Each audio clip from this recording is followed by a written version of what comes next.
What if the untold story of Silicon Valley's pioneers wasn't in grand speeches, but in the subtle sounds they heard every single day? Discover the almost meditative whir of early cooling fans and the rhythmic rustle of innovation. This isn't just history.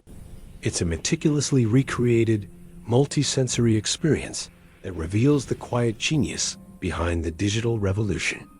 Welcome, dear listener, to History for Deep Sleep.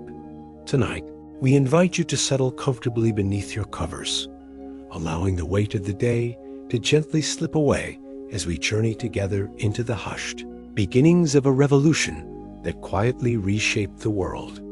Imagine the soft glow of a bedside lamp fading as your breathing slows, and let the distant, soothing sounds of early machines carry you backward in time. We will explore the secret lives of the Silicon Valley pioneers through the gentle whispers of their tools, the faint hums, soft clicks, and quiet rustles that filled their laboratories and garages. These sounds, once the heartbeat of innovation, now become your lullaby, wrapping you in layers of calm as we drift together through the dawn of the digital age.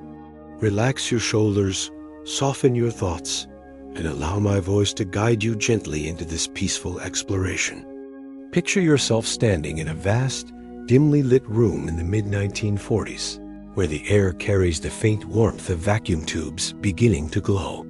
The year is 1945, and you are inside the University of Pennsylvania's Moore School of Electrical Engineering, where the very first electronic general-purpose computer, ENIAC, is slowly awakening. A low, steady hum rises as hundreds of tubes warm up, a sound not unlike the distant drone of bees on a summer afternoon, comforting in its constancy.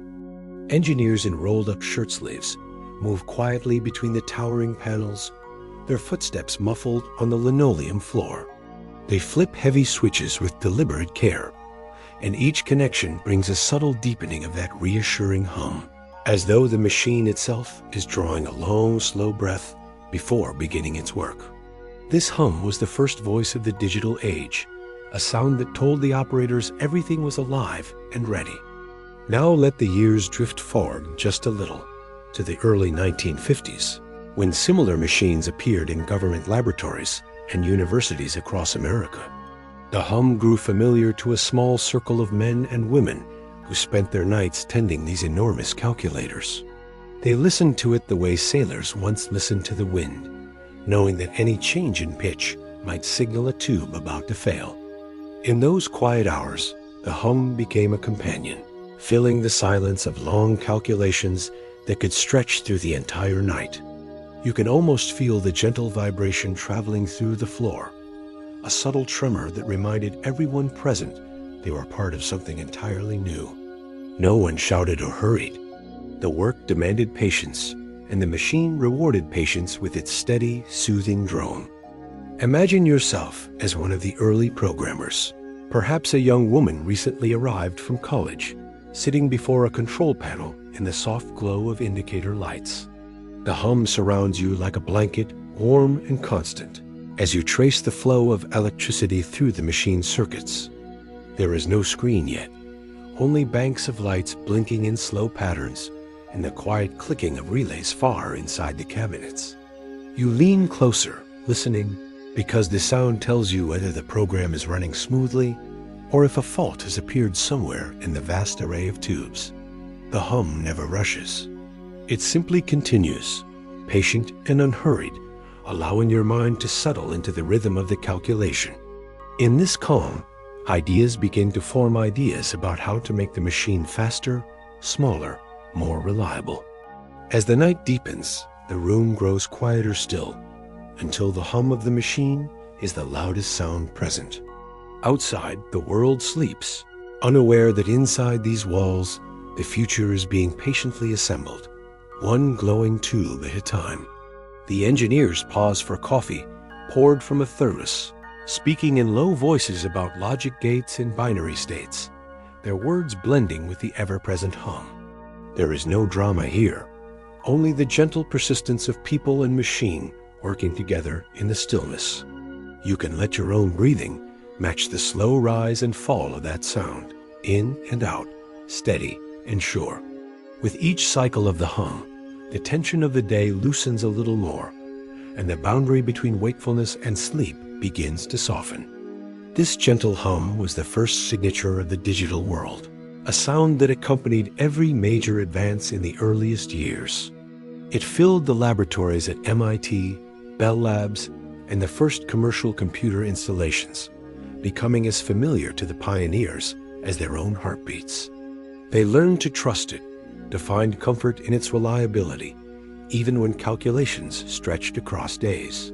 And now, decades later, we can borrow that same comfort, allowing the memory of that warm, steady drone to cradle us as we drift toward sleep. Let it continue in the background of your mind, soft and unchanging, while we prepare to move forward in time to the next quiet layer of this story. Now let your attention shift gently to the hands of those early engineers, moving with quiet precision over materials that felt both familiar and entirely new. In the late 1940s and through the 1950s, programming often began with a stack of blank rectangular cards, stiff and smooth to the touch, waiting patiently on a wooden table. You could imagine holding one yourself. The card is heavier than ordinary paper, its edges crisp and exact, cool against your fingertips as you turn it over. Each card holds the potential for an entire instruction, and the process of preparing it is slow, deliberate, almost meditative. The engineer selects a card, places it carefully into the punching machine, and presses the keys with measured pressure, listening to the satisfying chunk as holes are neatly cut into the surface. Those small, precise perforations create patterns that the machine will later read, transforming human thought into something the computer can understand. Feel the subtle resistance of the keys under your fingers, similar to an old typewriter, but heavier, more intentional. Each keystroke produces a soft mechanical thud, followed by the faint whisper of the punched shads falling into the collection tray below. The rhythm is unhurried, one card after another, the stack growing steadily as the program takes shape. There is no rush. Mistakes mean starting over, so every motion is calm and considered. You might pause to fan through the finished cards, hearing their gentle rustle like dry leaves on a quiet autumn day, and feeling the tiny holes with your thumb as you verify the pattern. The cards smell faintly of fresh paper and machine oil, a clean, understated scent that lingers in the laboratory air. As the program grows longer, the deck becomes thicker, tied together with a rubber band, or placed carefully in a shallow box to keep the order intact. Carrying the box to the computer room, you feel its reassuring weight in your hands, knowing that inside lies hours of careful thought made tangible. Feeding the cards into the reader is another quiet ritual. The machine accepts each one with a soft click and a brief whir as it scans the holes, lights blinking in response far down the panel. If a card is mispunched or out of order, the reader pauses, giving a gentle mechanical sigh that tells you to stop and check. There is no alarm, no harsh buzz, only this patient indication that something needs attention, allowing you to correct it without hurry. In smaller laboratories and university settings, engineers often worked alone with these cards late into the night. The only sounds the occasional chunk of the punch, the rustle of sorting, and the distant hum we met earlier. The tactile nature of the work grounded them. Every hole punched was a direct connection between mind and machine. You can picture a young programmer leaning over the table, sleeves rolled up, fingers moving steadily across the keyboard of the punch machine, eyes half closed in concentration, yet relaxed in the familiarity of the task. The repetition brings calm punch, check, stack, repeat like a quiet craft passed down through generations, though this craft is entirely new. Over time, the feel of the cards becomes second nature, their weight and texture as comforting as a favorite book. Even as machines evolved, the memory of handling punch cards lingered for decades, a tactile foundation for everything that followed. Those who worked with them remember the satisfaction of a cleanly punched deck running without error, the soft cascade of cards through the reader like a gentle waterfall of data. Now, as you lie comfortably in the present, let the imagined feel of those stiff cards rest lightly in your mind, their edges smooth, their holes precise. Allow the quiet rhythm of punching and stacking to slow your own thoughts, each imagined keystroke releasing a little more of the day's tension. The tactile world of early computing was built on such patient, soothing interactions, drawing people deeper into the emerging digital landscape. As the hum of the machines and the rustle of punch cards fill the quiet laboratories, certain individuals emerge gently from the shadows, their contributions whispered rather than proclaimed. Consider Alan Turing, working in the hushed secrecy of Bletchley Park during the war years, where the soft clicks of electromechanical devices helped unravel complex codes. He envisioned machines that could think, writing his ideas in calm, precise language that laid the groundwork for everything that followed. Turing's theoretical work, done amid the low drone of early computing efforts, feels almost like a quiet conversation with the future. You can picture him at a desk, pencil moving steadily across paper. The only sounds the scratch of graphite and the distant hum of the bomb machines outside his window.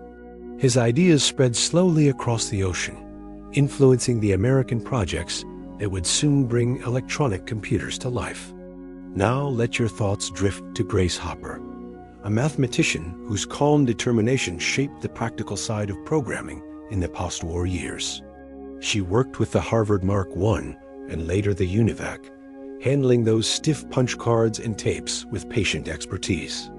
Hopper understood that computers needed languages closer to human thought, and she developed early compilers that translated words into machine instructions.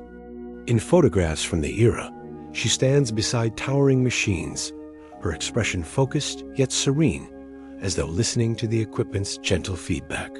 She often spoke of debugging after finding an actual moth in a relay, a story told with quiet amusement that humanized the emerging technology. Her contributions made programming more accessible, allowing more people to join the quiet circle of innovators. These visionaries, and others like them, worked without fanfare, their days filled with the same soothing sounds we have explored. John Mauchly and J. Presper Eckert, designers of ENIAC, spent long nights in Philadelphia listening to the warm-up hum and adjusting connections with careful hands. Their collaboration was steady and unhurried, driven by a shared curiosity rather than competition. Claude Shannon at Bell Labs pondered information theory amid the soft whir of experimental setups, his insights arriving like gentle waves. Each of these figures added layers to the foundation, their work blending seamlessly with the tactile and auditory world of early machines. Together, they formed a quiet community bound by patience and wonder. Imagine these pioneers pausing in their work to gaze at the blinking lights or listen to the reader's soft rhythm, knowing they were building something enduring. Their archival photographs show calm faces, often surrounded by the very equipment whose sounds we recreate tonight. No grand gestures appear in those images, only steady hands on switches, thoughtful expressions over printouts, and the ever-present glow of tubes. Their legacies whisper to us now through the devices we use daily, though the original sounds have grown fainter over time. As you settle deeper into comfort, let the memory of their gentle persistence lull you, a reminder that great change often arrives in the quietest moments. With their contributions in mind, we can now feel the dawn of digital truly taking shape, the hum deepening, the cards rustling more purposefully. This quiet foundation supported everything that came next, from smaller components to widespread access. The visionaries' work invites us to relax into the flow of progress, allowing our own thoughts to slow and soften. Their stories blend into the background now, becoming part of the soothing soundscape that carries us forward. As the warm hum of vacuum tubes and the rustle of punch cards begin to feel familiar, let your mind drift forward into the late 1950s and early 1960s, when new sounds started to layer upon the old. The machines were growing smaller, more reliable, and the ways people spoke to them were changing in subtle, satisfying ways. Laboratories and newly formed companies in California's emerging tech corridors, filled with the gentle rhythms of interaction that would define the next era. The pioneers moved from vast rooms of glowing panels to desks with terminals, where direct conversation with the computer became possible. These shifts brought quieter, more intimate sounds, clicks, and clacks that felt responsive, almost conversational. Allow yourself to settle deeper as we listen together to these emerging echoes. Imagine sitting in a softly lit office at MIT or Stanford around 1960, where a teletype machine sits on a sturdy table, connected by cable to a distant computer. The keyboard before you is large and mechanical, each key topped with a round cap that requires a firm, deliberate press. As your fingers rest lightly on the home row, you feel the slight springiness beneath them, waiting for input. When you begin typing a command, each keystroke produces a clear, resonant click-clack, followed by the immediate punch of paper tape or the printing of the character on the roll of paper. The sound is crisp yet muffled, like raindrops on a tin roof, steady and unhurried. There is no instant screen feedback, yet only this reliable mechanical response that tells you the machine has heard you. These early teletypes, models like the ASR-33, became the voice of time-sharing systems, allowing multiple users to interact with one computer from different rooms. You can picture a programmer in a quiet corner, typing lines of code slowly and thoughtfully, each click-clack echoing softly in the space. The carriage return lever makes a satisfying thunk when pulled, advancing the paper with a gentle whir and preparing for the next line. Mistakes are corrected with a quick backspace, producing a lighter, rapid series of clicks as the head moves backward. The rhythm of typing becomes meditative press. Hear, see the letter appear, pause to think, then continue. In the background, the distant computer hums faintly through the connection, but the foreground belongs to these personal, tactile sounds. As the 1960s progressed, dedicated terminals appeared, such as the DEC VT series or IBM 2741, each with its own distinctive keyboard feel. The keys on these machines often used selective golf ball heads or daisy wheels, producing a sharper, more musical clack as the type elements struck the paper. Engineers and students spent hours at these stations, composing programs or sending messages, the click-clack becoming a constant companion in the late-night sessions. The paper roll unfurled slowly, capturing every interaction in black ink on yellow or white stock, a permanent record of the quiet dialogue. You might lean back slightly, listening to the cadence of your own typing slow, as fatigue sets in, each keypress growing softer, more relaxed. The sound never jars. It simply accompanies, like a gentle metronome marking the pace of thought. In the emerging garages and labs of Silicon Valley, these same keyboards found their way into the hands of entrepreneurs testing new ideas. A young engineer might type a simple diagnostic routine, the click-clack filling the small space amid stacks of components and coffee cups. Colleagues nearby pause to listen, recognizing familiar commands by their rhythm alone. The mechanical nature of the interaction demanded no rapid bursts, only measured input that allowed time for reflection. Over time, these sounds became synonymous with progress, a soothing auditory thread connecting one breakthrough to the next. Now, in your own quiet space, let the memory of that steady click-clack settle over you like a light blanket, each imagined keystroke easing you further into calm. This gentle mechanical conversation marked the shift toward more accessible computing, drawing more people into the circle of creators. The keyboards responded reliably, never rushing, always ready for the next deliberate press. As we linger here a moment longer, feel your own breathing sync with that unhurried rhythm click, pause, clack, pause until the tension in your hands and shoulders softens completely. These sounds, once the daily backdrop for innovation, now serve as a pathway to rest. With them echoing faintly, we can prepare to explore the next layer of this evolving soundscape. As the click-clack of keyboards fades gently into the background, let your attention drift to another familiar sound in those early computer rooms, the soft rustle of magnetic tape being handled with care. In the 1950s and well into the 1970s, large reels of tape served as the primary way to store and retrieve vast amounts of data, far more than punch cards could hold. You can imagine standing before a tape drive, perhaps an IBM 729 model, where the reel is about the size of a large dinner plate, its brown or black tape wound neatly in layers. The tape itself feels smooth and slightly slick under your fingers, with a faint plastic scent that mingles with the warm air of the room. Mounting a reel begins with a quiet ritual. You lift it carefully, feeling its balanced weight, and slide it onto the hub with a soft click as it seats properly. Once in place, you close the door or latch with a gentle snap, securing the tape for operation. The drive hums softly in readiness, and when you press the start button, the reels begin to turn with a low, steady whir, the tape moving smoothly from one reel to the other. As it accelerates, there is a subtle rustling whisper, like wind through dry grass, as the tape passes over the read-write heads.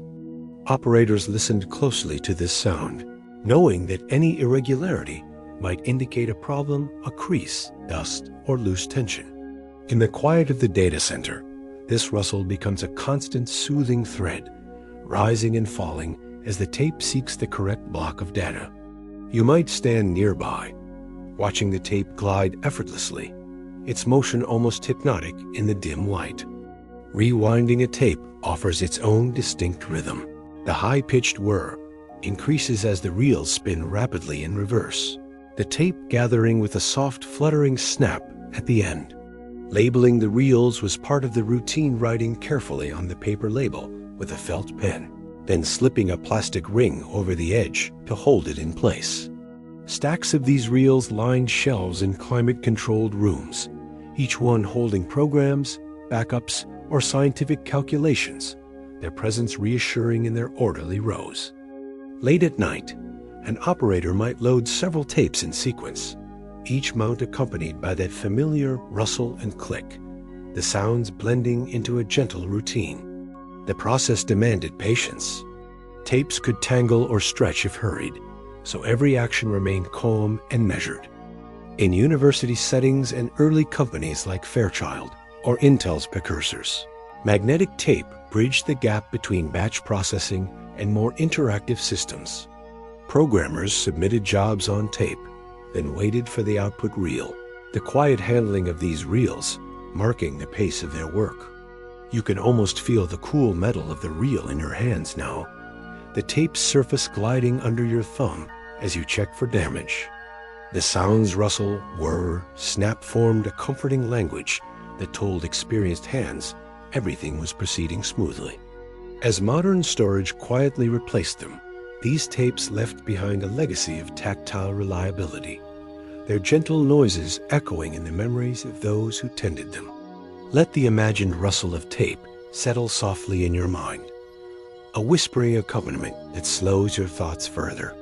Each gentle snap releases a little more of the day's lingering energy, allowing your body to sink deeper into rest. These analog echoes connected data across time, much as they now connect us to a peaceful past. With their rhythm fading slowly, we can turn toward the next subtle shift in this evolving soundscape. With the rustle of tape and the click-clack of keyboards lingering softly, allow your focus to shift to the heart of the machines themselves, where a profound yet subtle change was taking place. In the late 1940s, vacuum tubes dominated, each one glowing warmly and contributing to the collective hum we first encountered. By the mid-1950s, researchers at Bell Labs and elsewhere began replacing these fragile glass tubes with something far smaller and sturdier, the transistor. The shift was gradual, almost imperceptible in daily operation, but it brought a noticeable quieting to the equipment. Where racks once buzzed with the combined warmth of thousands of tubes, The new transistorized systems produced a gentler, lower buzz, like a distant swarm softened by evening air. Engineers noticed the difference immediately. The reduced heat, the steadier operation, the way the sound no longer rose and fell with tube failures. Imagine walking through a laboratory in the early 1960s, where a machine like the IBM 7090 stands in place of its tube-based predecessors. The cabinets are still large, but the air feels cooler, and the background sound has settled into a calm, even drone. Transistors required far less power, so the cooling fan spun more slowly, adding only a faint whisper to the overall hum. Technicians could work longer without the constant need to replace burned-out tubes, allowing for a more relaxed pace. The buzz now carried a sense of reliability, a steady assurance that the computation would continue uninterrupted through the night. You might place your hand lightly on the cabinet, feeling only a mild warmth and a subtle vibration, far less insistent than before. As companies like Texas Instruments and Fairchild Semiconductor refined transistor production, the sounds of innovation grew even quieter. Mini computers, such as the DEC P-DP-8, arrived in the mid-1960s. Small enough to fit in a single rack, their operation marked by a soft, almost intimate buzz. In university labs and startup offices, these machines ran constantly, their gentle drone becoming the backdrop for late-night programming sessions. The transition meant fewer interruptions, no more sudden silences when a tube failed, only the continuous soothing presence of solid-state circuitry. Students and engineers spoke in low voices over the equipment, their conversations blending seamlessly with the subdued hum. The change felt like moving from a lively fireside to a quiet library, where thought could flow without distraction. This quiet buzz accompanied the miniaturization that would soon explode into integrated circuits, each advancement softening the machine's voice a little more. The pioneers welcomed this stability. It allowed them to focus on software and applications rather than constant maintenance. In the emerging Silicon Valley garages, early hobbyists and entrepreneurs listened to this new, restrained sound and dreamed of computers in every home. The evolution from tubes to transistors marked a turning point, not dramatic, but deeply reassuring in its calm persistence. Now, as you rest in the present, let this gentler buzz settle in the background of your awareness, a steady presence that invites deeper relaxation. With the analog echoes now fully explored, from keyboards to tapes to the quieting circuitry, we can feel the foundation solidifying beneath the digital world. These layered sounds form a soothing symphony of progress, each change bringing greater accessibility and calm. Allow them to fade gently as we prepare to move forward, the buzz softening further with each breath you take. The stage is set for the next phase, where scale and connection introduce their own rhythmic whispers. As the quiet buzz of transistors settles into a familiar calm, let your awareness expand to the growing scale of computing in the 1960s and 1970s, where more power required more space and careful tending.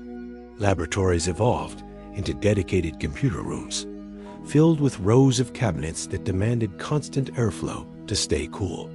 Companies like IBM and DEC installed larger systems for businesses and universities, creating environments where ambient sounds formed a layered rhythmic backdrop.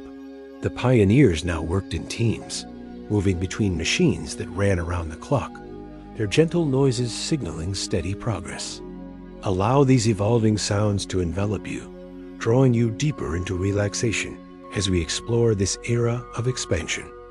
Imagine stepping into a climate-controlled computer room at a university or corporation in the late 1960s, where the first sensation is the cool, moving air and the steady whir of multiple fans. Large mainframes like the IBM System 360 occupy entire walls, their internal components generating heat that must be gently dissipated.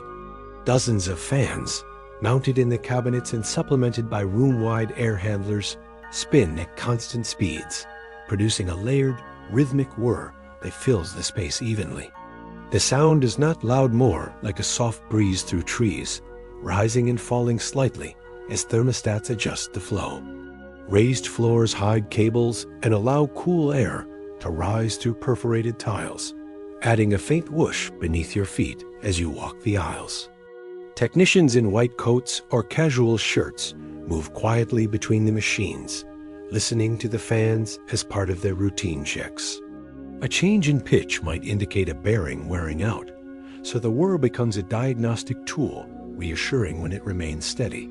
In the background, lights blink slowly on control panels, while printers occasionally add their own muted chatter, but the fans dominate with their persistent, soothing rhythm. You might pause near a cabinet, feeling the gentle outflow of air on your face, cool and dry, carrying the faint scent of warm electronics. Night shifts were common, and operators grew accustomed to this whir as a lullaby, helping them stay alert, yet relaxed during long hours of monitoring. As computing power scaled up, these rooms grew larger, with more cabinets aligned in neat rows under fluorescent lights. The collective whir deepened, creating white noise that masked external sounds and fostered concentration. Engineers designing the next generation would sketch ideas at nearby desks, the fan rhythm blending with the scratch of pencils or the soft click of terminals. In early Silicon Valley facilities, startups rented time on such systems, their teams arriving in shifts to run jobs amid the comforting drone. The whir never hurried. It simply continued, hour after hour, supporting calculations that shaped industries from finance to science. Now, let this imagined airflow brush gently across your thoughts, cooling any lingering restlessness. This rhythmic whir marked the era when computing became essential infrastructure, hidden in dedicated spaces, yet always audible to those who tended it. The fans ensured reliability, allowing machines to run continuously without overheating or failure. As you breathe slowly, match your inhales to the rise of the whir and exhales to its fall, feeling your body grow heavier with each cycle. These sounds of scale wrap the pioneers in a cocoon of constancy, much as they wrap you now in layers of calm. With the fans turning steadily, we can listen for the next distinct note in this growing symphony.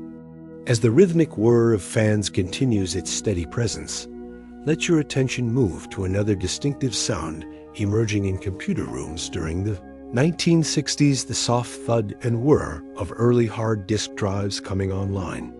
The transition from punch cards and tape to magnetic disks marked a quiet revolution in storage, allowing faster access to data without constant manual handling. Imagine a large disk pack resembling a stack of platters encased in a protective cover, being carefully loaded onto a drive like the IBM 1311 or later models. The pack is heavy yet balanced, its plastic surface smooth under your fingers as you align it on the spindle and lower the lid with a gentle click. When the drive powers up, the platters begin to spin with a rising whir, settling into a constant, low hum that tells you everything is ready. Accessing data produces the characteristic sounds that define this era. The access arm moves with a soft, precise thud as it seeks the correct track, followed by a brief scratching whisper as the heads read or write. These thuds are not harsh, more like a muffled knock on a wooden door, spaced out as the system processes requests. In a room with multiple drives, the sounds layer upon one another, creating an irregular but soothing rhythm, like distant rain on a rooftop. Operators grew skilled at listening for anomalies. A louder thud might mean a head crash, but in normal operation, the noises remained calm and reassuring. You can picture a technician standing nearby, watching the activity lights while the drive performs its quiet dance, data flowing without the need for constant intervention. By the 1970s, smaller drives like the IBM 3330 offered greater capacity. Their seeks quicker, yet still accompanied by that familiar soft thud and settling whir. In university and business settings, these disks held entire databases or operating systems, accessed repeatedly throughout the day. programmers submitted jobs that triggered sequences of thuds, each one signaling progress as files loaded or saved. The physicality of the sound grounded the abstract work. You knew exactly when the machine was busy because of those gentle mechanical cues. Late at night, a single drive running a long job might produce sporadic thuds, spaced far apart, allowing the room to feel almost silent between them. This pacing invited relaxation, even for those monitoring the systems. As disk technology improved, the sounds grew slightly softer, but the essential character remained a deliberate, unhurried interaction that contrasted with later silent storage. The pioneers valued this feedback. It made the invisible process of data retrieval tangible and trustworthy. Now, let the memory of those soft thuds echo lightly in your mind, each one releasing a subtle wave of calm through your body. Feel your muscles loosen further with every imagined access, the rhythm slowing your pulse to match. These mechanical whispers bridge the gap to modern computing, their gentle persistence a comfort across decades. With disk drives adding their measured thuds to the soundscape, the era of scaled-up computing feels complete in its quiet harmony.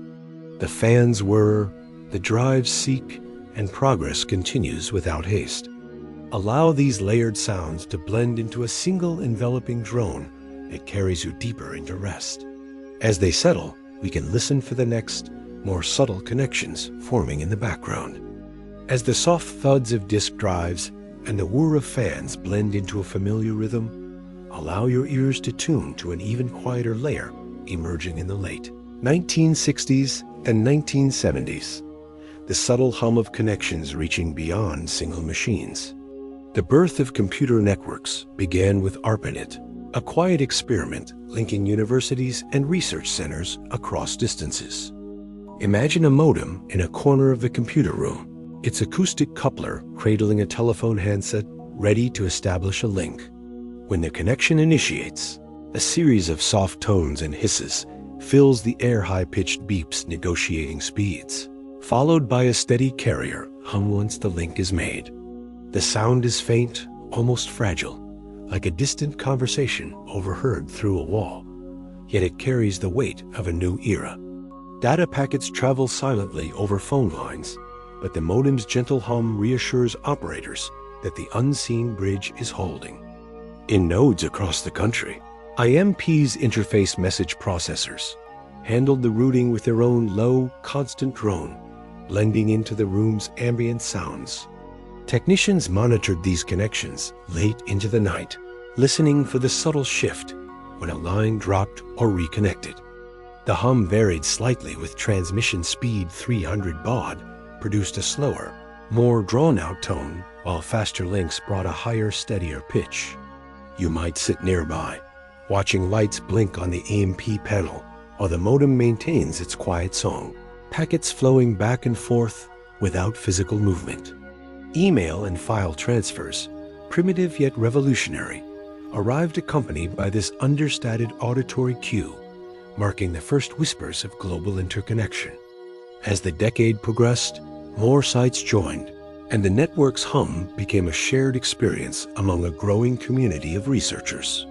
In places like UCLA, Stanford, and BBN, the sounds of local machines now included occasional bursts of modem activity, layering upon the fans and drives. The infrastructure remained mostly invisible buried cables, leased lines, quiet boxes in racks, but its presence was felt through these delicate tones. Pioneers exchanged messages across continents, the subtle hum bridging time zones and distances in real time. The reliability of the connection brought a sense of calm. Dropouts were rare, and reconnection swift, allowing work to flow without interruption. This early network hum foreshadowed the Internet's silent explosion, yet in its time, it offered a soothing reminder of expanding possibilities. Operators grew fond of the familiar sequence of tones, knowing each one meant another successful link in the chain. Now let this faint carrier hum drift into your awareness, soft and continuous, easing any remaining thoughts toward silence. Feel it vibrate gently at the edge of hearing, inviting your mind to unwind completely. These unseen connections wove the pioneers together, much as they now weave a blanket of calm around you. With the subtle hum of networks added to the tapestry, the era of scaled progress feels richly layered, fans whirring, drives thudding, modems humming in quiet harmony. This gentle symphony supported breakthroughs that reshaped daily life, all without raising its voice. Allow the combined sounds to fade slowly, carrying you deeper into rest as we prepare to explore the more personal side of interaction. The machines grew not only larger, but closer, inviting human touch in new ways. With the subtle hum of networks and the rhythmic sounds of scaled systems fading gently into the distance, let your focus return to the direct, personal connection between human hands and emerging machines. In the 1970s and early 1980s, computing was becoming more interactive, moving from distant mainframes to devices that invited touch and immediate response. Researchers at places like Xerox PARC and early personal computer enthusiasts explored interfaces that felt intuitive, their physical controls offering satisfying feedback. Buttons, switches, and novel pointers brought a new layer of quiet harmony, where every action produced a gentle, reassuring sound. Allow these tactile interactions to draw you closer, their deliberate nature mirroring the slow release of tension in your own body as we explore this intimate era. Imagine sitting before an early graphical workstation, such as the Xerox Alto in the mid-1970s, where the console features large, squarely shaped buttons that require a firm yet gentle press. Each button is raised significantly, its plastic surface slightly textured for grip, cool and solid under your fingertip as you hover above it. When you decide to activate a command, perhaps to open a file or switch windows, you press down with deliberate pressure, feeling the button travel a short distance before bottoming out with a muted thunk. The sound is deep and satisfying, like closing a sturdy drawer, followed by an immediate on-screen response that confirms the action. There is no ambiguity. The physical travel and audible feedback tell you the machine has registered your intent without needing to glance away. These buttons often controlled core functions: power, reset, boot, or navigated early menus, their size accommodating careful, unhurried interaction. In the quiet labs at PARC, researchers leaned forward in their chairs, pressing buttons slowly as they tested new ideas in graphical interfaces. The clunk of each press echoed softly in the room, blending with the low hum of the machine and the occasional whir of the disk. Mistakes were rare because the resistance demanded attention. You felt the commitment in every depression. Pauses between presses allowed time for thought, turning operation into a calm, rhythmic dialogue. The buttons never felt fragile. They were built to withstand repeated use, their feedback consistent night after night. As personal computers like the Apple II arrived in homes and small offices, similar large keys and buttons appeared on keyboards and peripherals. The power switch might produce a solid click-thunk when flipped, the reset button a shorter, sharper press that halted everything with gentle authority.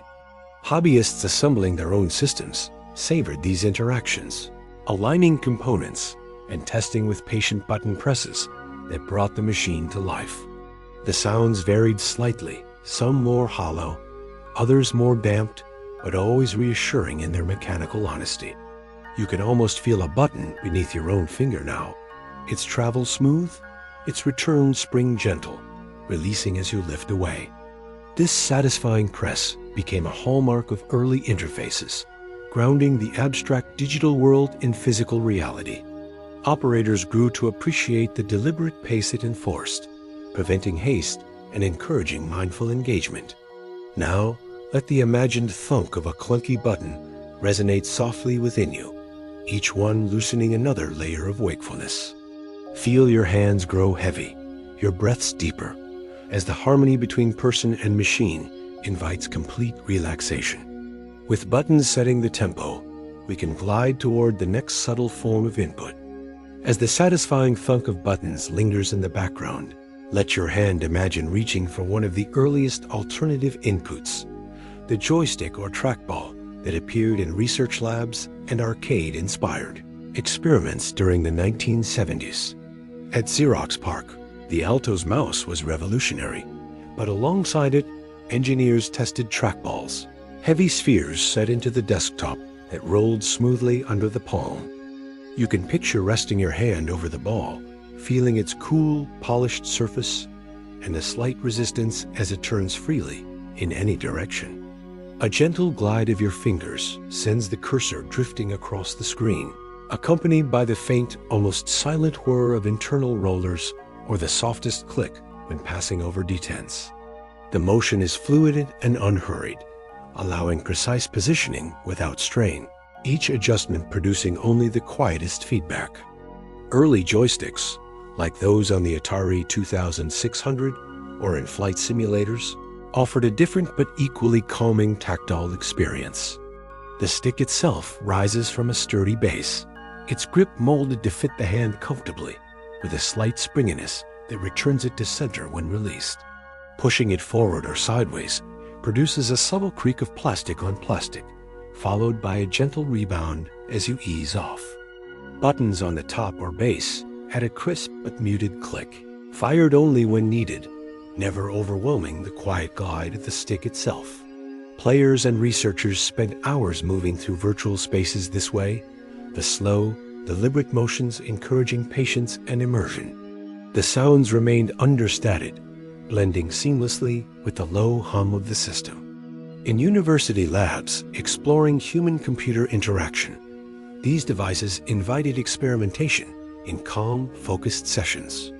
A researcher might glide the trackball slowly to select an icon, feeling the ball settle with a faint internal shift as the cursor stops exactly where intended.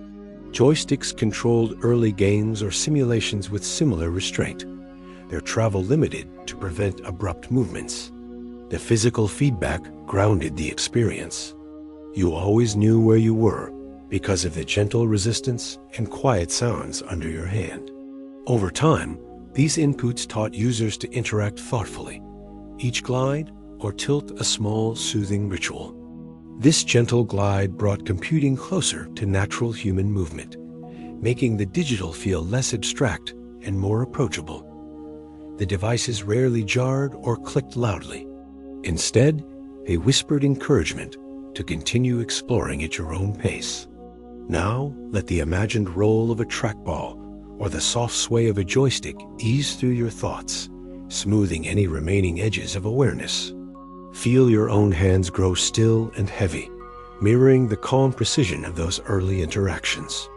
With this tactility deepening, we can turn to the final physical elements of the era's interfaces.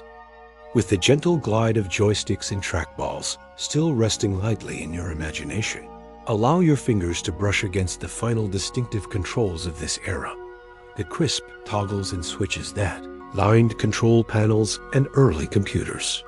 On machines like the PDP-1 or Altair 8800, banks of toggle switches stood in neat rows, each one a small lever with a firm, satisfying detent as you flipped it up or down. The switch itself feels solid. When you toggle it, the motion ends with a crisp, clear click, sharp yet muted, like snapping a dry twig underfoot on a quiet forest path. That single sound confirms the bit has been set, a direct input into the machine's memory or registers, immediate and unambiguous. Front panels of these early microcomputers invited this hands-on interaction, where programmers entered bootstrap loaders or small programs entirely by hand. You can picture a hobbyist in a garage workshop, leaning over the glowing panel in the dim light, flipping switches one by one with deliberate care.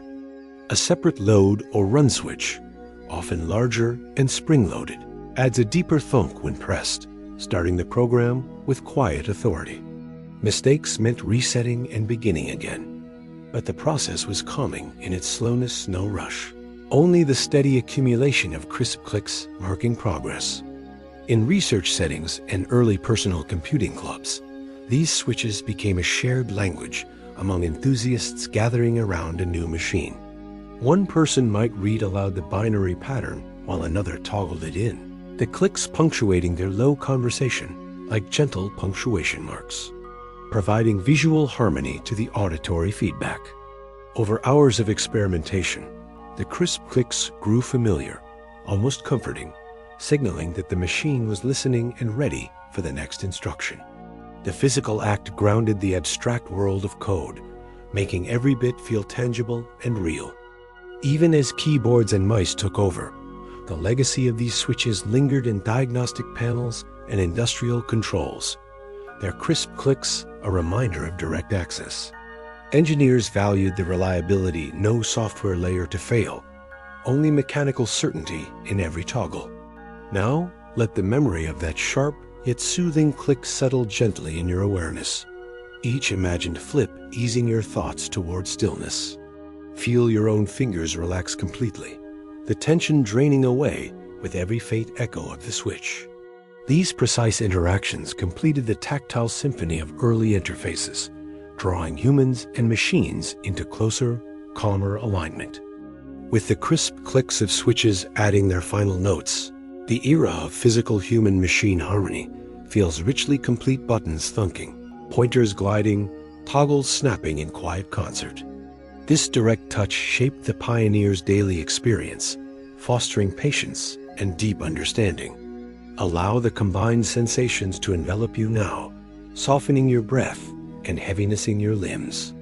As they fade slowly into the background, we can sense the sounds growing ever quieter, preparing for the lingering resonance of what endures.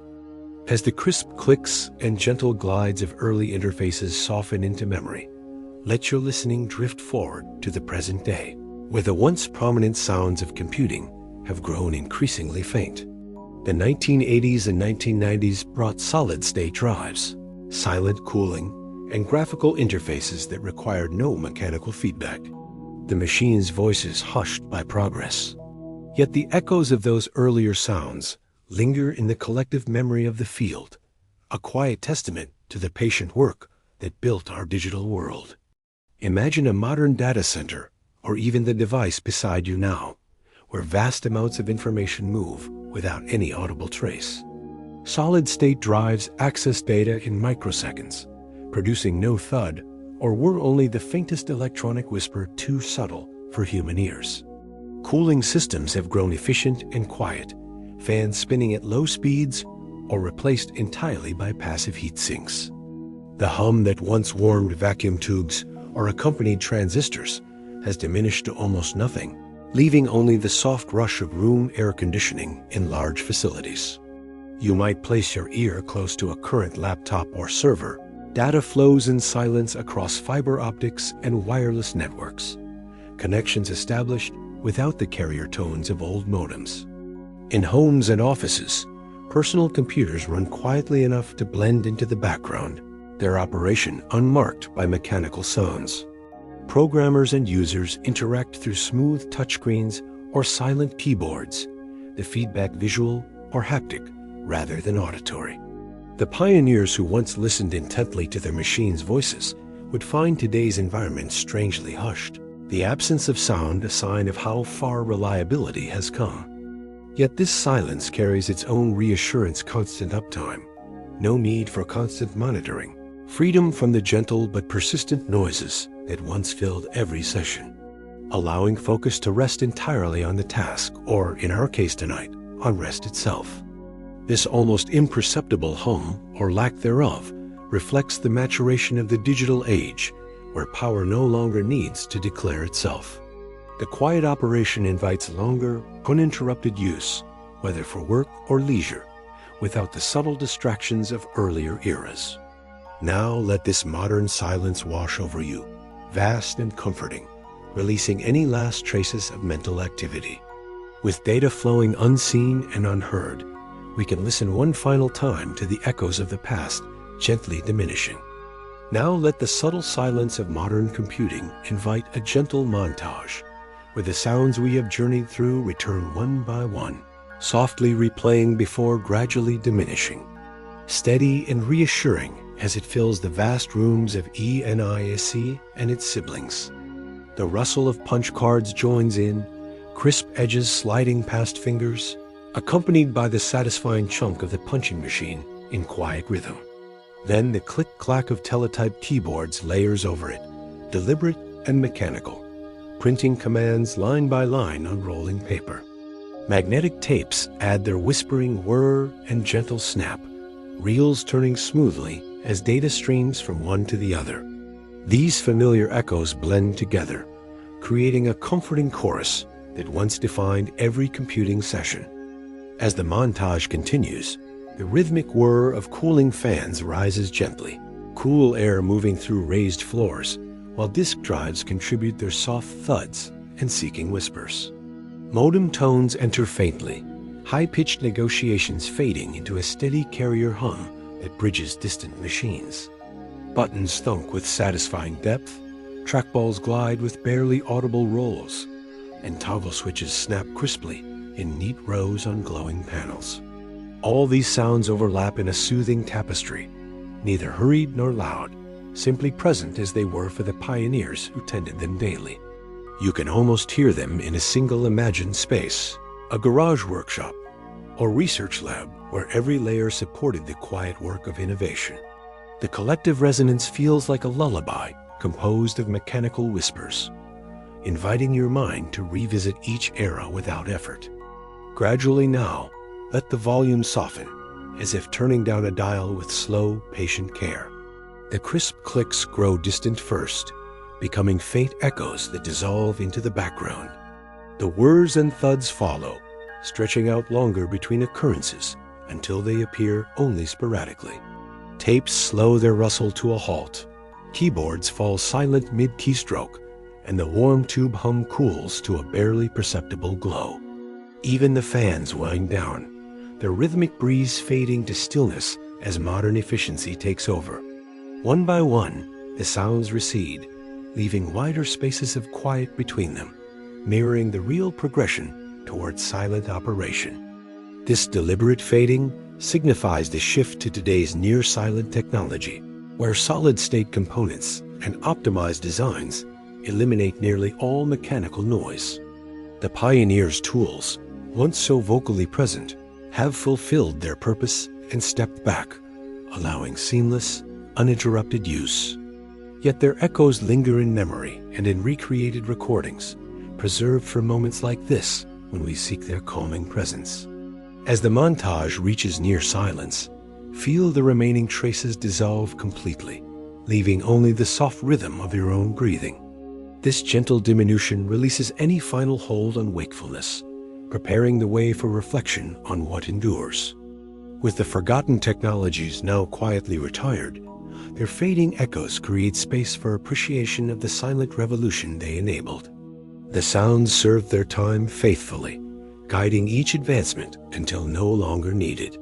Allow the silence that follows to feel complete and welcoming, a testament to progress achieved through patient, unhurried steps. These echoes, though diminished, remain available whenever we choose to remember them. As the fading echoes of forgotten technologies dissolve completely into silence, allow a single, gentle whisper to rise in their place, a quiet acknowledgement of the enduring gifts left by those early pioneers.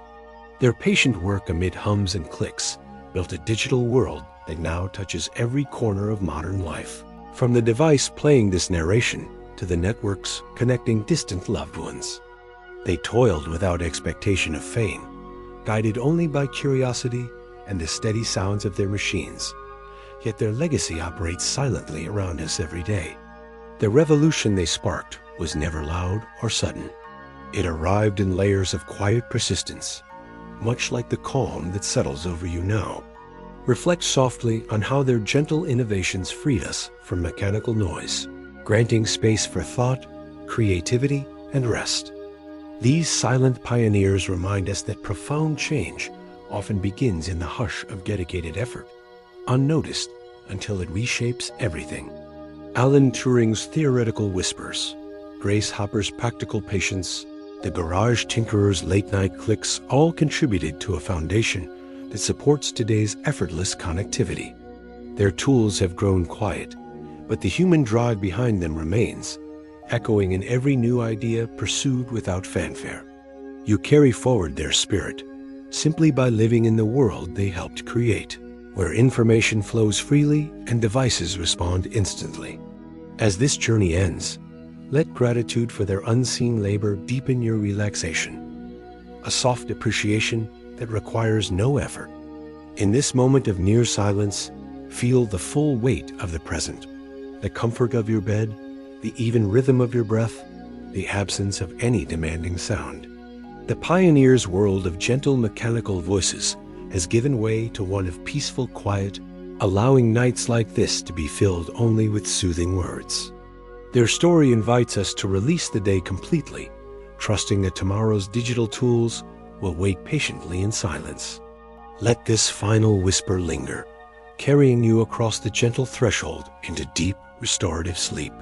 And now, dear listener, as the last whispers of those early computing sounds fade entirely, we return gently to the present, where silence reigns and comfort surrounds you. The journey through the hushed origins of Silicon Valley has traced a path from warm hums and crisp clicks to the profound quiet of today, each layer inviting deeper relaxation along the way. Those pioneers built more than machines. They crafted a world where innovation serves us without intrusion, leaving space for rest like this. Feel the contrast now, their laboratories filled with subtle mechanical voices, your room wrapped in peaceful stillness, broken only by my softening words. Allow this awareness to settle over you like the softest blanket, releasing any remaining traces of the day. The digital age they began touches us constantly, yet tonight it steps back, granting permission to drift fully into sleep. No hums demand attention. No clicks require response, only the gentle rhythm of your breathing and the quiet assurance that everything is as it should be. If your mind wanders back to punch cards or cooling fans, let those memories dissolve without effort, carrying you further downward. You are safe here, supported by the present's calm, far removed from any past effort or future concern. With each slow exhale, feel your body grow heavier, your thoughts lighter, until the boundary between listening and dreaming blurs completely. Thank you for joining me on this soothing exploration of the secret lives of Silicon Valley pioneers. May the silence they helped create cradle you through the night, restoring you fully by morning. Let go now, completely and gently, into the deepest, most peaceful sleep. Good night.